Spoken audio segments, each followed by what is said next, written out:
여호수아 15장 1절부터 63절 말씀을 가지고 땅 분배의 원칙과 계획이라는 제목으로 하나님 말씀 증거하겠습니다. 땅 분배의 원칙과 계획. 우리 잘 아는 사역에 보면 하나님은 당신을 사랑하시고 당신을 향한 놀라운 계획을 가지고 계십니다 라고 일원리에 나와 있습니다. 여러분 전도할 때 사역리 전도를 하는데 사역리의 일원리가 뭐죠? 하나님은 당신을 사랑하신다. 그리고 하나님은 당신을 위한 놀라운 계획을 가지고 계신다. 이렇게 설명을 해줍니다. 근데 교회 나와보시니까 그 하나님의 나를 향한 계획을 좀 알 수 있습니까? 이해가 갑니까? 우리는 다 하나님의 계획 속에 있어요. 우리 인생이 40, 50, 60 다 부천에 사는 이유, 하늘숲에 온 이유가 다 계획이 있어. 하나님 그 계획을 찾아가는 거예요.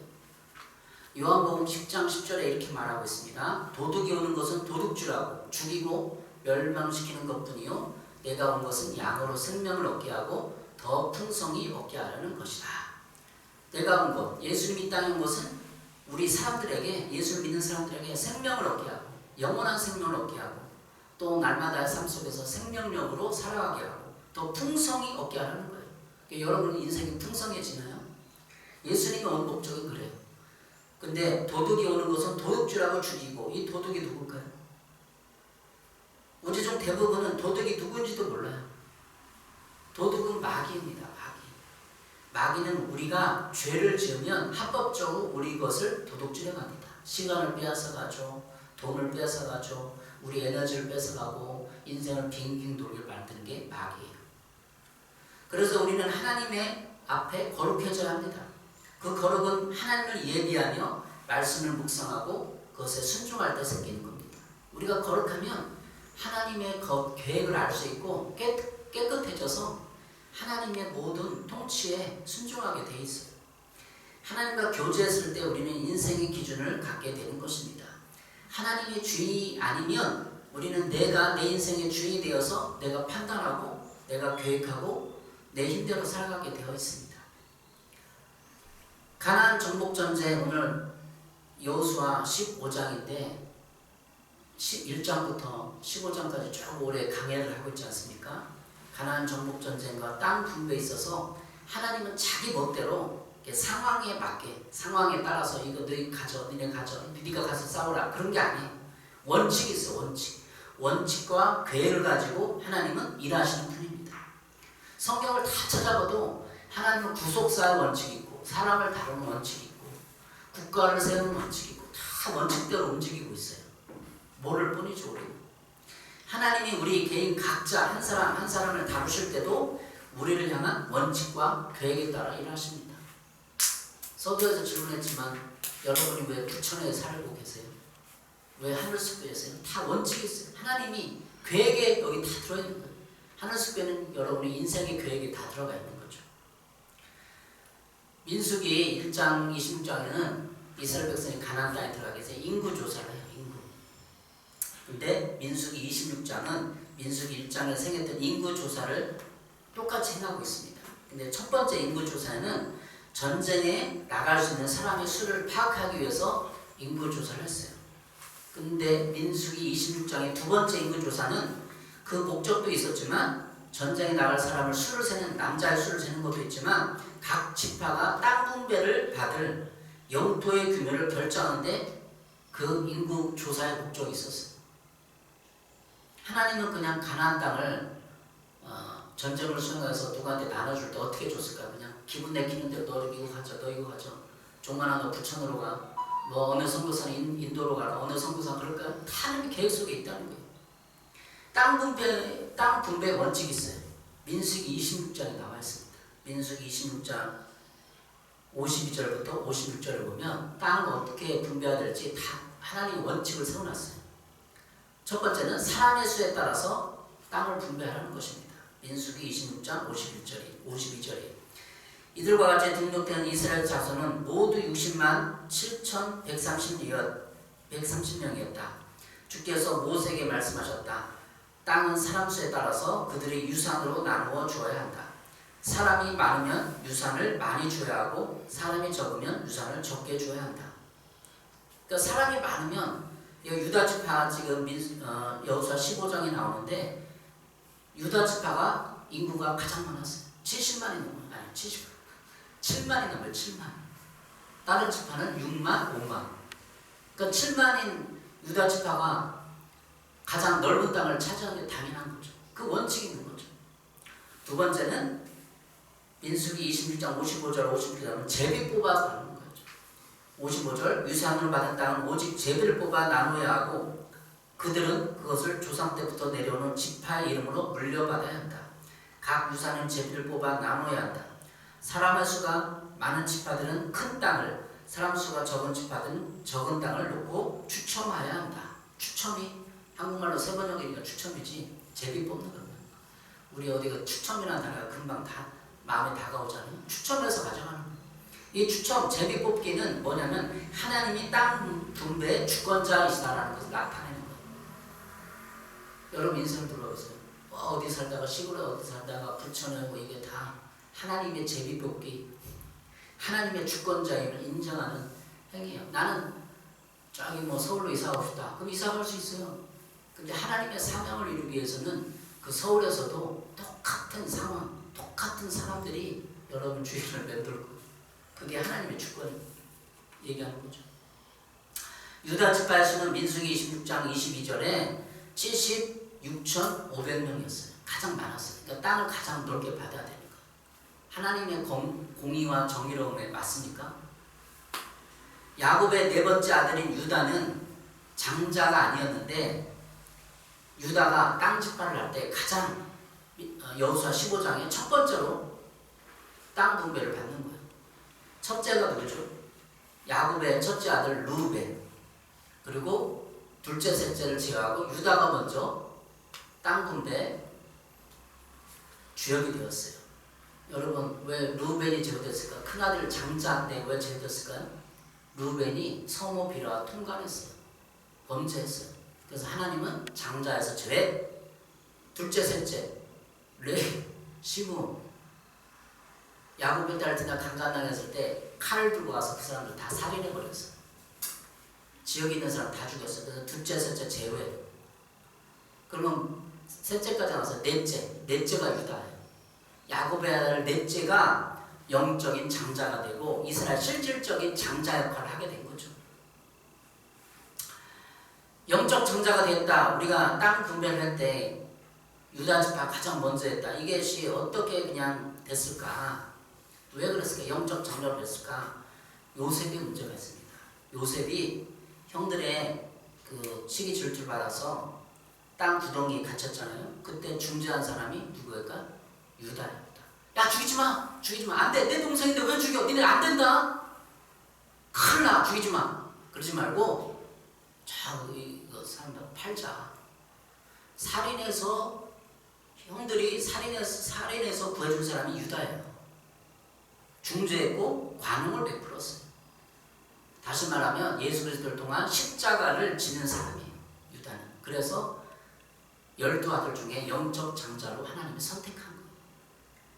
야곱의 아들도 공헌도를 찾아보면 요셉도 못지않죠. 요셉도 굶주림에 헤어있는 형들을 아버지를 구해낸, 그러나 공헌도로 영적인 장자가 결정된 게 아니라 하나님의 마음에 합한 사람, 십자가를 지낸 사람, 관용과 중재를 했던 사람, 자기 막내 아들 요셉을 불쌍히 여서 살려준 사람, 그게 예수 그리스도 마음 아니에요. 그래서 영적 장자가 되는 거죠.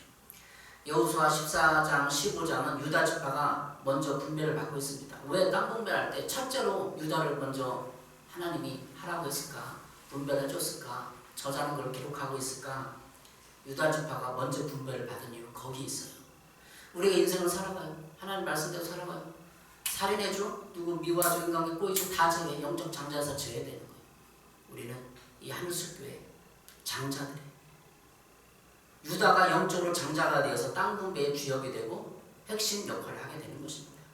유다 동쪽은 이미 루벤, 갓, 므낫세에게 분배된 상태예요. 예? 그런데 이 유다가 오늘 땅 분배받는 이 땅은 진짜 이스라엘 땅에서 알짜배기 땅이에요. 알짜배기. 가장 좋은 땅이에요. 강남 같은 땅이에요. 강남보다 10배 더 좋은 분당이 뭐라고 그러죠? 천당 밑에 분당이라고 하죠. 분당보다 더 좋은 땅이에요. 하나님은 이런 거주 한계도 우리에게 지우십니다. 사도행전 17장 26절 그분은 인류의 모든 족속을 한 혈통으로 만드셔서 온 땅에 살게 하시며 그들이 사는 시대와 거주의 경계를 정하셨습니다. 거주 경계를 정하셨다는 거예요. 우리가 살아가는 인생도 다 하나님이 큰 틀 안에서 거주의 경계를 정하시는 거예요. 모든 민족은 한 민족은 한반도에 살아라. 중국 한족은 저기서 살아라. 조선족은 저기서 살아라. 물론 이력에 따라서 운명에 따라서 전쟁에 따라서 이동할 수 있겠지만 하나님은 그 경계에 따라서 그 사람의 사명을 얘기하는 거예요. 사명. 분명히 이런 사람들이 사는 경계에도 인간으로 자유의지를 선택할 수 있지만 하나님은 사명의 경계를 두겠다. 사명을 위해서 우리가 경계에 들어가서 그 경계에서 하나님의 다스림을 받고 있다는 거예요. 오늘 여호수아 15장에서 우리가 배울 것은 그것입니다. 땅 분배의 원칙과 계획을 우리 개인의 삶에 적용하고 나라에 적용해서 나에게 인생을 적용할 때 어떤 원칙과 계획을 가지고 하나님은 섭리하시고 다스리고 나를 이끌으신다를 깨닫는 것이 오늘 설교의 핵심입니다. 그러면 그 원칙과 계획을 살펴보겠습니다. 첫째, 유다 자손의 땅 분배에서 알 수 있습니다. 1절부터 12절까지 있는데 유다 자손의 땅 분배가 12절까지 계속 땅이 나와요. 막 발음도 잘 안 되는 땅들이 막 나와요. 그런데 여기서 핵심을 뽑아보겠습니다. 남쪽 경계선, 동쪽, 서쪽, 북쪽 경계선이 있어요. 1절에 보겠습니다. 여호수아 15장 1절 유다 자손 지파에게 가문을 따라 제비를 뽑아서 나눠진 땅은 다음과 같다. 유다 지파가 차지한 땅은 남쪽으로는 에돔의 경계선과 만나는 지역, 곧 남쪽 맨 끝에 있는 신광야까지 이른다. 여러분에게 지도를 보여줄 수 있으면 지도를 보여주면 좋은데 그럴 수는 여기 불편하고 그래서 이 유다가 차지한 땅은 남쪽으로는 에돔의 경계선, 동쪽으로는 요단강하고 여매로 나와 있는데 그 사해가 이렇게 사해 바다라고 하는데 사해가 이렇게 전쳐 있고 북쪽 경계선은 요단강이 끝나는 곳 요단하고 12절에 보면 서쪽 경계선 서쪽 경계선은 지중해와 그 연안이에요. 그러니까 유다 지파가 차지한 땅은 여매 이 사회 이 안쪽으로 그 중간에 맨 밑쪽으로 차지하고 있어요. 근데 서쪽 경계선은 지중해와 그 연안이에요. 근데 지중해 그 연안에 뭐가 있죠? 블레셋 5 족속이 살고 있어요. 블레셋 5 도시가 거기 있는 거예요. 이미 거기 있지만 땅 분배를 받은 거예요. 니네 유다 족속을 빼앗아서 그걸 유산으로 삼아라 얘기한 거죠. 문제는 서쪽 경계선이에요. 지중해와 그 연안의 지역은 블레셋 5족속이 가장 탁월하고 무기가 뛰어나고 키가 크고 능력 있는 5 족속이 살고 있는 거예요. 이 블레셋은 다윗 시대까지 거슬러 올라가서 이스라엘과 대치하고 있습니다. 땅 분배는 이미 블레셋 5족속을 유다 지파에게 쫓아낼 것을 주문하고 있는 거예요. 니네가 그걸 쫓아가라. 근데 왜 유다 족속을 줬을까요? 하나님은 그 당시 가장 강성했던 블레셋 5개 도시를 왜 유다 지파에게 맡겼을까 생각을 해봐야 합니다. 물론 숫자가 가장 많다는 이유를 들 수 있을 것입니다. 유다 지파가 숫자가 많으니까 군사가 가장 많으니까 니네가 쳐부셔라. 그럴 수도 있죠.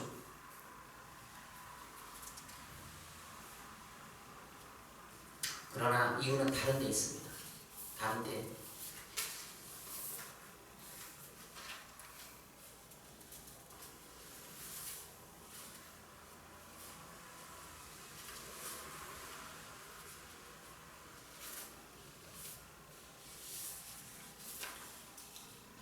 그 이유는 창세기 49장에 야곱의 축복기도를 통해 알 수 있습니다. 창세기 좀 뜬대는데 창세기 49장 1절에 보면 야곱이 그 아들을 불러 이르되 너희는 모이라 너희가 후리에 당한 일을 내가 너에게 이르리라. 축복기도 해주는 거예요. 야곱이 죽을 때가 다 됐으니까 자기 자녀들을 다 놓고 축복기도를 해주는 거예요. 근데 축복기의 내용이 너희가 후리에 당할 일, 예언적인 축복이죠. 예언적. 자식들과 그 후손들에게 미래에 대한 예언이라 할 수 있습니다. 야곱의 축복기도는 이것은 인류 전역에 대한 예언기도이기도 합니다. 야곱의 축복기도의 특징은 12아들의 죄악과 선행에 따라 각기 저주와 축복이 말해진 정입니다. 쭉 창세기 40편 읽어보면 간단히 요약해서면 루벤은 죄됐어요. 성읍비를 통과해서 끓는 물 같다고 얘기하고 있어요. 둘째 시몬과 레이도 죄됐어요. 유다가 축복을 받고 있어요. 하나님은 지금 야곱의 축복 기도를 통해서 이스라엘 역사와 메시아의 강림 그리고 하나님의 인류를 구원하는 구속사의 전개 흐름을 창세기 49장 야곱의 축복 기도에 담고 있습니다. 인류를 어떻게 구속해 갈지를 그것까지 담고 있는 거예요. 창세기 49장 8절 유다야 너는 내 형제의 찬송이 될지라 내 손이 내 원수의 목을 잡을 것이요. 형제들의 찬송이 되는데 형제들에게 추앙을 받는데 영적 장자로서 추앙을 받고 존경을 받는다는 거죠. 그리고 내 손이 내 원수의 목을 잡을 것이요. 내 손, 그죠? 유다 지파가 원수의 목을 잡는다. 블레셋 오족속을 잡는다는 그 예언이. 그리고 원수의 목이 두 개, 마귀를 잡는다는 거예요. 유다 지파를 통해서 예수 그리스도가 나오잖아요. 그러니까 예수 그리스도를 왕권을 통해서 원수의 목, 마귀를 잡는다는 거예요. 이미 예언에 다 기록되어 있어요. 내 아버지 아들들이 네 앞에 절하리로다. 절하잖아. 다른 지파들은 다 전쟁에 망하고 아시리아, 바벨론 다 망했죠. 유다만 살았죠. 유다는 사자 새끼로다. 내 아들아 너는 움킨 것을 찢고 올라갔도다. 그가 웅크리고 술사자 같고 암사자 같으니 누가 그를 범할 수 있지라. 사자 새끼처럼 용맹하다는 거예요. 용맹하니까 그 알짜배기 땅을 맡기는 거죠. 창세기 49장 10절입니다. 주가 유다를 떠나지 아니하며 통치자의 지팡이가 그 발 아래 떠나지 아니하기를 실로가 오시기까지 이르니니 그게 모든 백성이 복종하리로다. 주가 유다를 떠나지 않아. 주가 뭐예요? 주의봉을 유다 지파에서 나오고 통치자의 지팡이 나온다는 거예요. 다시 말하면 유다 지파에서 다윗 왕이 나왔잖아요. 이스라엘 다스리는 왕이 나왔죠. 온 인류를 다스리는 예수 그리스도가 나왔잖아요. 이미 예언되어 있어요. 구속사가 다 야곱의 축복 기도의 예언으로 다 나와 있는 거죠. 10절을 세 번역서 읽어보겠습니다. 임금의 주의병이 유다를 떠나지 않고 통치자의 주의봉이 자손 만대까지 이를 것이다. 여러분은 인생을 그냥 이게 살지 모르지만 하나님은 계획과 원칙을 가지고 야곱의 예언 기도를 통해서 다 섭리하시고 다스리고 있어요. 여러분은 사랑받기에 태어난 사람입니다. 그런 가사도 있죠. 근데 태초부터 시작된 하나님의 사랑은 우리의 만남을 통해 열매를 맺고 그런 가사가 있어요. 태초부터 시작된 하나님의 계획은 구속사의 계획은 우리를 사랑하기 때문에 구원해주기 위해서 지옥에 빠질 것을 건져내주기 위해서 이미 계획을 다 세워놓고 인생 마디마디마다 부천 어디에서 살고 하늘숲에 가서 어떻게 구원받고 어떻게 신앙생활까지 하나님 다 설정하고 계획하고 있다는 거예요. 여러분 행동에 따라서.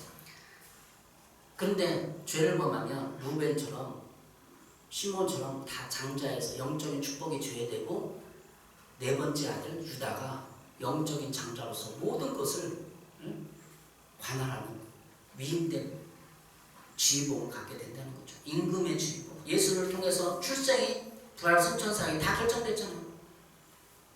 하나님은 하나님은 어떠한 사랑을 우리에게 베푸사 하나님의 자녀를 거듭을 받게 하셨는가 요한일서 3장 1절에 말하고 있어요. 우리는 이런 모든 이런 인생의 상태를 내 인생사를 생각하려고 하면서 유다가 왜 땅지파에서 가나안 땅 알짜배기 땅을 받았는지 생각해봐야 돼. 두 번째 유다 자손 갈렙의 모범 이야기를 통해서 우리 인생을 뒤돌아보고 반주해야 합니다. 여호수아 15장 13절 15절 보겠습니다. 여호와께서 여호수아에게 명령하신 대로 여호수아가 기럇 아르바 곧 헤브론을 유다 자손 중에서 분깃으로 여분네 아들 갈렙에게 주었으니 유다 자손 갈렙 이야기는 저자가 세부 사항을 다시 꺼내서 모범 사례로 제시하고 있습니다. 지난 땅 문제를 서술하다가 갈렙의 이야기로 전환을 이루는 것으로 보입니다. 갈렙은 자신의 유산으로 할당받은 헤브론에서 아낙 자손을 쫓아내고 계속 그 주위를 쳐서 유산으로 삼았습니다. 이제 이 이야기에서 드빌, 기럇 세벨을 점령하는 자에게 자기 딸 악사를 아내로 줄 것을 약속합니다. 내가 내 딸 악사를 아내로 주리라 16절에 기록하고 있습니다. 이것이 갈렙이 내건 포상의 내용입니다. 그런데 이 포상을 내건 목적은 단순히 싸움에 나서는 자의 용기를 북돋우기 위해서 그런 것은 아닙니다. 그것은 참된 신앙인을 찾아 사위를 맞으려는 그 목적을 가지고 있습니다. 가나안 전쟁은 단순한 전쟁이 아니라 하나님이 쌓으시는 거룩한 성전이었습니다. 하나님께 대한 확고한 믿음이 없이는 선봉에 나설 수 없었기 때문에 그래서 갈렙은 진정한 믿음의 용사를 기대했고 그래서 자기 딸 악사를 전쟁의 드비를 점령하는 자에게 주겠다고 약속한 것입니다. 땅 분배 중간에 갈렙과 그 사이 온니엘의 용맹스러운 이야기에서 우리는 많은 교훈을 얻지만 그 중에서 믿음의 계급, 영적 계급에 대해서 생각해 보게 됩니다. 최소한 전쟁에 참여해야만 두려움이 없어야 하는데 영적인 전쟁에서도 믿음으로 단련된 용서가 필요합니다. 여러분의 인생도 저희 인생도 다 영적인 전쟁인데 두려움이 있어요. 그렇죠? 모든 두려움을 내려놓고 자신과 세상과 마귀와 싸우려면 믿음의 계급이 필요합니다. 여러분 일병, 상병, 병장 이런 계급 있잖아요. 소위 중위, 대위, 소령, 대령 계급 있잖아요. 영적인 세계에도 계급이 있어요. 아마 이 갈렙과 그 온니엘 정도는 한 중령, 대령, 별 하나, 장군 정도로 됐을 것 같아요. 그러니까 선두에 쓰는 거예요. 믿음도 없어 두려우면 이제 쫄병 이제 짝대기 하나 달고 기는 거죠. 세상에서 아무것도 모르고 기는 거죠. 전쟁을 치려면 계급이 있어요. 믿음의 그 계급이 필요한 거죠. 가나안 전쟁 여리고 아이성 전투에서 보았듯이 그 전쟁은 무기의 수나 사람의 수에 달린 것이 아니라 절대적인 하나님의 충성과 순종만이 그 무기를 대체하는 거였어요. 어떻게 그냥 인간적으로 생각하면 그 여리고성을 막 돕니까? 무기 가서 싸워야지.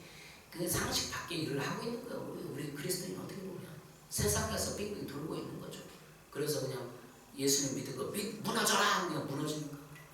그냥 돈 가지고 명예와 권력으로 싸우는 게 아니라 믿음으로 싸우는 거죠. 갈렙과 온니엘은 그런 믿음의 계급에 대해서 대령과 별을 달았을 걸로 추측됩니다. 왜? 갈렙 보세요. 이 산지를 내게 주세요. 뺏은 것도 안압자손 거인족 있는 데를 그냥 쳐들어가잖아요. 믿음으로. 온니엘도 마찬가지잖아요. 온니엘이 참 분분의 의견이 학자들이 조카였을 것이다, 아니 동생이었을 것이다. 그럼 나이 차가 너무 나니까 조카가 맞는 거죠. 조카한테 자기 딸을 주는 온니엘을 통해서 새로운 세대의 신앙이 전수되는 장면도 오늘 살펴볼 수 있습니다. 조카가 자신의 딸과 믿음으로 결합하여 다음 세대를 이끌어가는 장면 속에서 믿음의 전수와 믿음의 계급이 전수되는 것을 봅니다. 갈렙의 아름다운 신앙의를 통하여서 자신의 믿음의 계급을 진단해보고 자신의 믿음을 점검해봐야 합니다. 우리는 믿음이 어느 정도 될까? 세상을 향하여 진짜 예수님이 살아계시고 나는 예수님을 믿는 사람이야 라고 당대히 어디 가서든지 직장에서든지 말할 수 있는 사람, 싸워 승리할 수 있는 사람, 누가 모욕을 하든 공격을 해도 참아내고 이겨낼 수 있는 기쁨으로 감당할 수 있는 사람, 그 정도 믿음이 한 대령은 될 것 같아요. 한 소령조, 장교조. 히브리서 11장 3절을 얘기하고 있습니다. 믿음으로 모든 세계가 하나님의 말씀으로 지어주기를 우리가 아나니. 모든 세계. 그럼 모든 세계 내 일상의 모든 삶까지 하나님이 말씀으로 다스리고 통치하고 있다는 것을 인정해야 되는 거예요. 그래야 최소한 소령 계급을 달죠. 믿음의 계급. 히브리서 11장 6절입니다. 믿음이 없이는 하나님을 기쁘시게 해드릴 수 없습니다. 하나님께 나아가는 사람은 하나님께 계시다는 것과 하나님께서 자기를 찾는 사람들에게 상 주시는 이심을 믿어야 합니다. 히브리서 11장 6절입니다. 하나님을 기쁘게 하는 사람은 믿음이 있는 사람이고 하나님께서 자기를 찾는 상 주시는 사람. 온니엘은 내가 믿음을 가지고 가면은 상을 줄 거야. 내가 결혼할 수 있어. 그게 상이죠. 악사 딸을 걸었으니까 고대 근동에서는 이런 전쟁이라든지 그런 자기 딸을 용맹성을 하기 위해서 딸을 내걸었대요.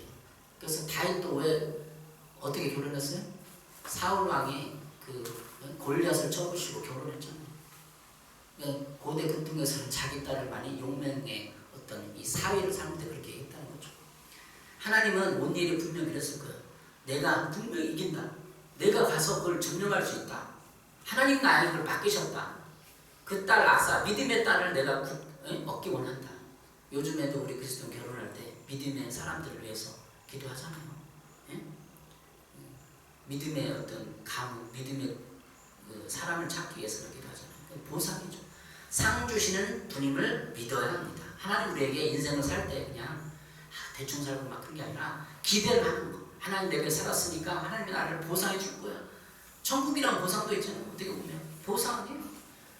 근데 하나님은 내가 일상에 살면서 하나님이 인정하고 믿음으로 살아갈 때 영적인 계급을 높였을 때 우리에게 보상해 주는 거예요. 승급이 있어요. 승급. 저 별달아서 너 거기만한 이 노예물을 가져가. 이 가나안 영적 전쟁을 할 때 노예물을 가져가서 이스라엘 백성이 짐승도 가져가고 뭐도 가져가고 우리가 영적 계급을 높이고 믿음으로 전율했을 때 하나님에게 복을 부어주십니다. 온니엘의 포상은 결혼이었습니다. 제가 군생활할 때 단기사병, 방위병으로 근무했는데 모범상으로 표창을 받았어요. 출퇴근하는데도 4일 딱 안 가는데도 그렇게 즐겁더라고요.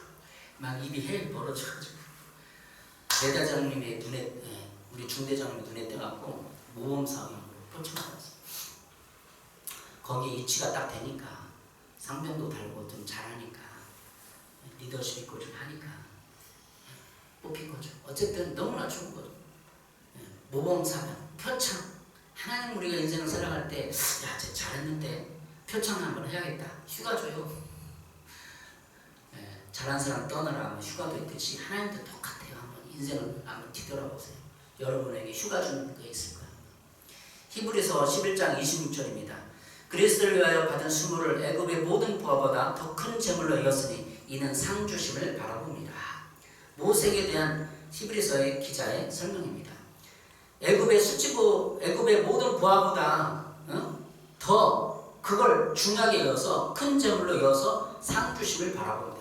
모세도 상 주심을 바라보고 믿음을 지킨 거예요. 우리도 상 주심이 있는 거죠. 유다의 상, 이 관용의 정신, 우리는 이걸 보면서 요셉을 구해주고 영적 장자가 됐을 때 지금 땅분배에서 예루살렘과 헤브론, 베들레헴과 이스라엘 역사의 주요 핵심지와 영적인 가장 성전을 받게 된 것을 보게 됩니다. 거기 유다가 받은 이 땅에는 베들레헴이 있었죠. 예수님이 태어난 땅이 있었잖아요. 그리고 땅분배에서 헤브론이 있었잖아요. 헤브론은 아브라함과 이삭이 태어난 그 땅들이에요. 조상 땅이에요. 그거 참 갈구하고 희망했던 땅. 또 유다 지파의 땅에는 예루살렘 있잖아요. 예루살렘. 이 거기 안짜배기 땅이 있는 게 영적인 예루살렘 성지 아니야. 전 세계 영적인 성지 아니에요. 유다 지파가 받은 거예요. 영적인 장자가 된 이유는 다 영적인 땅을 받았다는 것과 거의 비슷해요. 여러분 받은 유산, 영적인 유산. 자꾸 그걸 질문하는 거예요. 유다의 삶을 보십시오. 관용의 삶, 궁율. 예수님이 이 땅에 오서 한 게 뭐예요? 다 불쌍했잖아요. 죄인들 막 잡아 죽여라, 찔러라, 감옥에 가둬라. 근데 예수님은 안 된다. 불쌍하다. 병도 고쳐주고 그게 궁율이거든요. 유다가 예수님의 가장 마음이 합한 사람이에요. 불쌍했잖아요. 자기 동생 죽일 수 있는데 구덩이에 넣고 그냥 흙만 넣으면 죽는 거 아니에요. 저는 나쁜 놈, 뭐 아빠한테 이 사람 다 받고 거짓말하고 우리 다 죽일 수 있는데 안 죽이잖아요. 예수님이 아마 안 죽여, 궁율이 있거든요. 유다가 영적 장자가 되는 이유가 거기에요. 우리는 다 우리 이기심과 세상 다 문화를 다 보세요. 난 다 죽여, 내 주변 다 죽여, 남편도 죽여. 내가 옥뚝서가고 내가 그냥 내 인기 차지하고 나는 훌륭한 사람, 나는 희생했어. 이러고 있는 거 아니에요. 다 이기심이라서. 다 살리고 예수님 다 살리는 거. 동생도 살리고 그 관용의 정신 때문에 영적인 장자가 되는 겁니다. 세 번째 오늘 보면 유다 자손의 유산과 성읍들에서 쫓아내지 못한 이유를 이렇게 살펴봤는데 20절부터 63절까지 보겠습니다. 20절에 이렇게 말하고 있어요. 여호수아 15장 20절. 유다 자손의 지파가 그들의 가족대로 받은 기업은 이러하니라. 세 번역성을 읽어보겠습니다. 이 땅이 유다 자손의 지파에 속한 여러 가문이 나누어 받은 유산이다. 20절부터 60절까지 너무나 땅 지명이 성읍들이 유다 지파가 딴 성읍지들이 나와 있습니다. 유다 그 전 지파가 받은 그 유산에 관한 것을 정리해 보면 다음과 같습니다. 남방 지역에 38개 성읍, 세펠라지아 불리는 지역에 평지에서 40개 성읍, 산지에서 36개 성읍, 광야에서 6개 성읍, 모두 120개 성읍이 20절부터 63절까지 기록되어 있어요. 이러한 성읍에 대한 지배권을 우리는 영적으로 생각해 볼 수 있습니다. 예수 그리스도를 통한 구원과 축복은 우리의 삶에서 이루어졌습니다. 구원 이후 삶, 분배받은 땅에서 우리의 대적을 쫓아내듯 우리의 삶과 마음에서 하나님 자녀로서의 권세와 능력을 가지고 살아가는 데 있습니다. 영적인 의미는 바로 우리의 죄와 그로 말미암아 저주받은 현실의 삶을 하나님의 은혜와 축복으로 바꾸라는 것입니다. 그것은 하나님은 우리에게 그 땅을 점령하고 그 땅의 소산물, 열매들을 먹으라고 준 것이지 거기서 고난과 고통을 당하라고 준 것이 아닙니다. 우리가 가나안 땅을 들어왔어요. 예수 믿게 됐어요. 우리 인생을 고난과 고통에 그냥 찌들어 살려고 준 게 아니에요. 120 성읍을 날마다 차지하라는 거예요. 차지하고 빼앗고. 구원받은 우리는 110이 넘는 성읍을 공격하고 점령하여 축복된 삶으로 만들어가라는 것입니다. 우리의 빛된 삶을 통해 전도를 통해 우리의 삶의 지경을 확대하고 하나님 축복된 삶을 살아가는 것이 120개의 성읍을 다스리고 승리하라는 뜻입니다. 하나님 우리에게 충분하게 그런 영적 대적자들을 우리의 삶에 쫓아내고 다스릴 힘과 능력을 이미 주셨습니다. 여호수아 23장 9절 10절입니다. 는 여호와께서 강대한 나라들을 너희 앞에서 쫓아내심으로 오늘까지 너에게 맞선 자 하나도 없었거니와 너희 중 한 사람이 1000명을 쫓으리니 이는 너희 하나님 여호와가 그가 너에게 막 말씀하신 것 같이 너희를 위하여 싸우심이라. 한 사람이 1000명을 쫓는데 여호수아 23장에 나와 있어요. 그러니까 이스라엘 사람들이 유다 지파가 전쟁을 수행할 때 한 사람 몇 명을 쏜다고 1대 1000. 그러니까 우리는 1대 3도 안 돼요. 주위 사람이 나를 괴롭히고 찝적대고 무시하고 그러면 열받고 막 싸우려고 그러고 그러잖아. 네가 예수 믿냐 막 그러면서 약 올리면 분노하고 막 억울해하고 하나님 내가 왜 예수 믿었는 그렇게 막 하나님 파손하고 그러잖아. 근데 우리의 본래의 능력은 1대 1000이 한 사람이 1000을 쫓으리니 이는 너희 하나님 여호와가 그가 너희에게 말씀하신 것 같이 너를 위하여 싸우시니라. 하나님이 싸우기 때문에 1대 1000으로 이긴다는 거예요. 우리가 우리의 의지를 들여서 우리의 게으름과 나태 그리고 여러 가지 연약함의 죄들과 싸우고 결단한다면 하나님 우리를 도와 우리의 의지의 결단대로 우리를 승리케 하십니다. 120 성읍이 뭐예요? 죄들 많은 거예요. 죄들. 게으름, 나태함, 연약함, 혈기, 분노, 시기, 질투, 자기 이기심 그런 거 아니에요? 여러분 내면에 거하고 있는 이 영적인 대적들이 그런 거 아닙니까? 그런 거를 죽이라는 거죠. 날마다 우리는 하나님 앞에 나와서 회개하고 내 인생을 돌아보면서 내 안에 분노를 죽이고 내 안에 게으름을 죽이고 그래서 싸워 승리해야 돼요. 이게 영적 전쟁 아닙니까? 요한일서 5장 4절입니다. 무릇 하나님께서 난 자마다 세상을 이기느니라. 세상을 이기는 승리는 이것이니 우리의 믿음이니라. 우리의 믿음으로 이기는 거예요. 믿음으로 내가 하나님의 권세를 받았다. 야곱의 축복 기도문을 우리가 봤지만 이 예언 어떻게 보면 이 축복 기도가 예언인데 저도 어제 좀 받아봤어요. 기도를. 근데 하나님 분명히 말씀하시는 저쪽 집회 가서 받아봤거든요. 하나님 말씀하시는 게 있어. 내가 3년 동안 헌신의 제물, 희생의 제물을 받았다. 너의 문을 열어주겠다. 예언 기도 받았어. 어제 가서 하나님 다 보고 있어요. 3년 동안 개척해놓고 네가 뭘 하는지 어떻게 살아가는지 눈물 뿌려 기도하는 다 보고 있는 거예요. 기록하고 문을 열어주겠다 약속하셨어요. 개척교회 어느 목사님들 모임에 가봤고 예배 드렸는데 그분은 1년 반 동안 다른 그 목사님 설교를 맨날 이렇게 베꼈다는 거 그래서 설교했다는 거예요. 그 하나님 그걸 보고 하나님 높여주는 거예요. 여러분의 인생 이거 하나님이 다 보고 있어. 어떻게 하고 있는지 야곱의 축복대로 순종하는지 불순종하는지 불순종 네 범에서 딱 영적인 장자에서 죄에 든 것입니다. 한편 여호수아 15장은 유다 지파가 실질적인 장자 지파라서 넓고 비옥한 땅을 차지하는 축복을 받았음에도 유다 지파가 여부수 족속을 쫓아내지 않고 함께 거했다는 사실 마지막 63절에 기록하고 있습니다. 여호수아 15장 63절입니다. 예루살렘 주민 여부수 족속을 유다 자손이 쫓아내지 못하였으므로 여부수 족속이 오늘날까지 유다 자손과 함께 예루살렘에 거주하니라. 유다 지파에서 유다 그 자손들이 다른 데는 많이 쫓아내고 블레셋과도 싸우고 그랬었는데 여부수 족속이 몰아내지 못하고 기록을 하고 있는 거죠.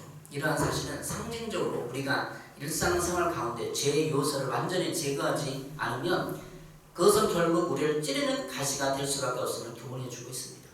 유다 지파가 왜 여부수 족속을 완전히 몰아내지 못한 것인가 의문이 듭니다. 아마도 유다 지파 사람들은 더 이상 전쟁하는 것이 두렵기도 하고 귀찮기도 했을 것입니다. 처음에는 쫓아낼 힘이 없어서 못 쫓아냈는데 이제 힘이 하고 정착하니까 나중에 힘이 있었는데 그래도 안 쫓아낸 거예요. 그들에게 오히려 자신들의 일을 시켰던 거예요. 여부수 족속에게 노예를 삼은 거죠. 그들의 마음속에 하나님 명하신 일에 대한 열정이 식어버린 것입니다. 우리 그리스도인들도 예수님의 첫사랑을 만났을 때 막 감격하고 그러는데 5년 지나면 10년 지나면 열정이 식어서 그냥 형식적으로 주일 예배 드리고 이거 봉사 좀 하라고 쉬라고 그러잖아요. 처음에는 하나님 명령 대로 다 순종하려 했지만 점점 시간이 지나가면서 오랜 전쟁 속에 열정이 식은 것입니다. 결국 이스라엘 사람들은 당장 편하게 사는 것이 좋은데다 그들을 노예로 부를 수 있었기 때문에 가나안 땅의 모든 족속을 완전히 쫓아내라는 하나님의 명령에 불순종한 것입니다. 그 결과 당장의 편안함을 얻었지만 그 불순종이 어떤 열매를 거두게 될지는 전혀 알지 못했습니다. 어떻게 되었을까요? 사사시대에 들어가서 이미 사사시대가 되니까 위치가 바뀌어서 그들의 지배를 받는 거예요. 원주민의 지배를 받아서 이스라엘들이 노예로 사는 거예요. 막 조공을 들이고. 여호수아 사사기가 실제로 우리의 삶에 영적으로 말해주고 있는 게 그거래요. 당신이 거룩해지지 않으면 죄를 허용하면 불순종하고 살면 자꾸 이 세상에 꼬이는 거예요. 꼬여. 가시야 엉겅퀴가 올무가 나와서 나를 묶는 거죠. 이스라엘 사람들은 작은 이익에 어두워 자신들의 생각을 하나님의 뜻보다 앞세우는 어리석음을 범했습니다. 이 정도면 됐지, 이렇게 좋은 거지, 좋은 게 좋은 거지 하면서 적당히 타협한 것입니다. 당장 편하게 살 것인가 아니면 현재는 고달프고 힘들어도 하나님 마음이 합한 일을 하며 최선을 다해 살다가 갈 것인가. 대부분의 사람들은 당장 편하게 살자는 식으로 살기 때문에 영적인 일에 등한시합니다. 그냥 교회 다니면 적당하게 편하게 살자. 현대 그리스도인이 많이 그러고 있어요. 그러니까 하나님이 시대적인 압박과 교회를 핍박하면서 어떻게 간접적으로 막 핍박하면서 하나님을 일깨우시는 거예요. 각성시키는 거죠. 하나님께서 분명히 약속해 주신 것을 믿음으로 지금 힘들고 어려운 것을 찾는 것이 믿음이에요. 신앙생활은 투자가 아닙니다. 그것이 신앙이에요. 믿음으로 찾는 거죠. 우리는 분명한 일에 확신을 가지고 일하기 때문에 흔들리지 않고 최선을 다하는 것이고 한 생명이라도 더 건지려고 말씀에 순종하자 애쓰는 것입니다. 우리는 하나님을 온전히 쫓지 않으면 영적으로 실패할 뿐만 아니라 그 영적인 실패가 육적인 실패와 연결된다는 사실을 알아야 합니다. 영적인 것에 실패해보세요. 그리스도인 세상 사람들은 어떻게 살지 모르지만 육적인 것에도 실패해요. 그래서 늘 예비하고 말씀 묵상하고 하나님 뜻에 순종하려고 부단히 노력해야 합니다. 인간적인 생각으로 당장 그 사람을 쫓아내지 않고 종으로 두어서 좋은 게 많아요. 그 사람 부려먹기도 하고 노동력도 절감되고 그렇죠. 근데 세월이 지나고 보니까 그들은 가시가 되고 올무가 되었습니다. 우리 내면 영적인 생활은 마찬가지예요. 게으름 하나, 또 혈기 하나, 뭐 하나, 뭐 불순종, 헌금 생활 다 그냥 좋은 게 좋은 것이 넣으면 나중에 막 가시가 돼서 올무가 돼서 막 오는 거죠. 우리가 하나님 말씀에 불순종하게 되면 영적인 문제가 생기는 것은 물론 그것에 육체와 삶도 힘들어진다는 사실을 기억해야 합니다. 여러분의 삶, 여러분 가운데서도 하나님의 계획과 원칙을 늘 상기하시기 바랍니다. 원칙과 상식에 의해 여러분이 살아간다면 인생의 열매를 거둘 것입니다. 신앙생활에서도 하나님의 영적인 원칙을 기억하시고 하나님의 계획을 생각하고 순종하며 복된 삶을 살아가시길 바랍니다. 유다 지파의 땅 분배를 통해 갈렙도 있었죠. 그 온니엘이 있었잖아요. 땅 분배를 통해서 얻는 교훈을 기억해 봅시다. 유다 지파가 왜 이스라엘 땅의 알짜배기 강남과 그 땅을 차지했을까? 영적인 베들레, 이스라엘 아니 예루살렘, 헤브론 다 차지했을까? 거기에 있어요. 그 인생, 유다의 인생은 어떻게 보면 범죄도 있어요. 다말이랑 자기 며느리랑 이런 일도 그런 일도 벌였잖아요. 그런데 하나님 그걸 더 그 마음, 궁율의 마음, 반영의 마음. 우리는 내 주변 사람들이 하나 잘못한 거 가지고 막 트집 잡고 막 그냥 내가 우애스러운 거잖아. 근데 하나는 안 그래. 인생을 살아갔어. 그런 사람 자체가 영적인 장자에서 제일 어떤 사람인지 이해해주고 궁일이 여겨주고 불쌍히 여겨주면서 도와주면 하나님이 다 돕는 거예요. 저도 어제 기도 받으면서 느낀 게 그거예요. 야, 하나님은 내가 개척해서 희생하고 헌신하고 눈물 뿌리고 참고 인내를 다 보셨구나. 하나님은 다 봐요. 우리 인생을 다 보고 계획대로 움직여요. 계획대로. 많은 간증을 들어보면 그래요. 막 하나님 처음 하고 막 기사와 표적과 막 환상을 보고 하나님 축복해줬는데 나중에 하나님 싹 어디 가도 없어진대. 그러다가 5년, 10년, 20년 고난과 고통이 와요.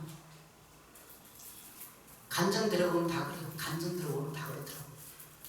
그렇게 기적을 체험하고 은사를 체험했는데 하나님 없어졌어. 안 보여.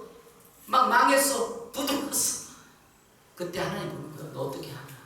믿음을 지키냐. 불순종하냐. 순종하냐. 다 보고 끝끝내 참고 있냐고 믿음을 지키고 참고 하면은 나중에 하나님 다 회복시키고. 그 구약성 이곡도 마찬가지잖아요. 하나님 있는 거 없는 거 다 보여. 우리 믿음도 그러고 시련이 오고 연단이 올 때 믿음을 지키고 영적 계획을 지키십시오. 최소한 복 받으려면 대령 정도 돼야 돼요. 영적 계획이. 대령은 달아야 사람들이 인정. 아, 대령님 사회에서 그 대령님 막 그러고 인정해 존경하지. 아, 소령 하나 달았어. 대위 하나 달았어. 아이, 괜찮아. 이제 대위급 우리 개척교하고 많은 사람들 보는데 영적 계급이 아주 병사에 오는 사람들 쫄병 하나 담았는데 이제 자기가 뭐 옛날에 몇십 년 신앙생활했다고 막 그런 거 있었고 최소한 소위 대위 소령 달아야 영적인 세가 보이는 거야. 하나님 어떻게 일하시는가 보이고 그래서 참고 있다는 것입니다. 여러분에게 그런 하나님의 계획, 하나님의 원칙을 영안을 열어서 그런 삶 가운데 보시고 순종하는 삶, 복된 삶을 사시기 바랍니다. 기도하겠습니다. 사랑해 주님 감사합니다. 하나님께서 우리와 늘 함께 계시고 내 안에 계심에도 불구하고 고난이 오고 고통이 오고 환경이 어두울 때마다 늘 낙심하고 없어진 하나님을 원망하고 변했던 것을 용서해 주시옵소서. 이제 하나님을 찾고 하나님 믿은 대로 온전히 충성하는 갈렙과 오니엘처럼 결단하고 싸워 승리하는 믿음의 계급을 다는 영적 자녀들 되게 축복하여 주시옵소서. 예수님의 이름으로 기도했습니다. 아멘.